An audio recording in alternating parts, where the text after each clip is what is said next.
Right, okay, so today we're going to be going over the cable chest fly, which is obviously a chest exercise, and the biggest thing for this exercise is to differentiate it between a press, so like your dumbbell press, your bench press, that kind of thing, and a fly, which is going a lot wider, but I'll show you that now. First of all, the setup. So you're going to need a dual pulley machine just like this, and you're going to want to bring these pins so the cables are around just above shoulder height. We're going to be working mid-chest in this one. There's a couple of ways you can work your upper chest and lower chest, but today we're going to go over this one.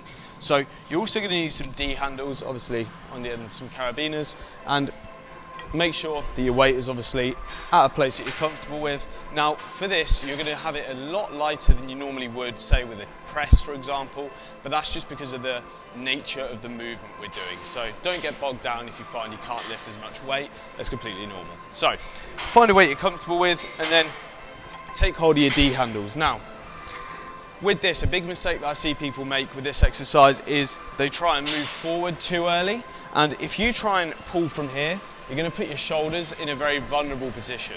So what you want to do before you start, you're just going to take hold of your D handles and push towards the ground.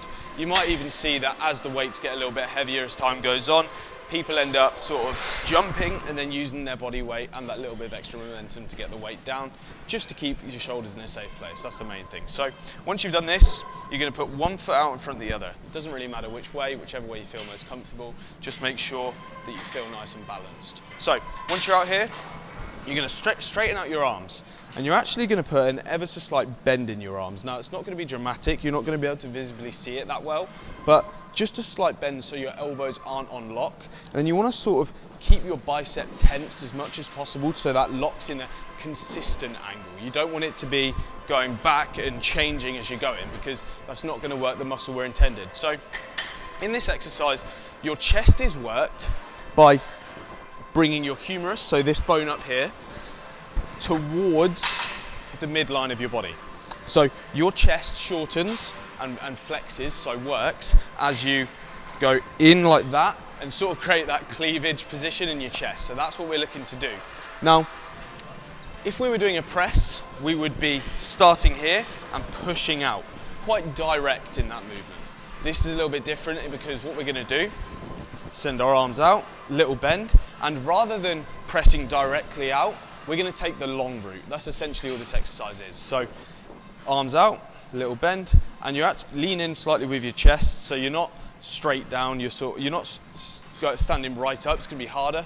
Lean slightly into it, about a 45-degree angle, and then you're going to go back with that consistent bend in your elbows, wherever feels comfortable for your shoulders. If you go too far back, you're going to send your shoulder into a vulnerable position.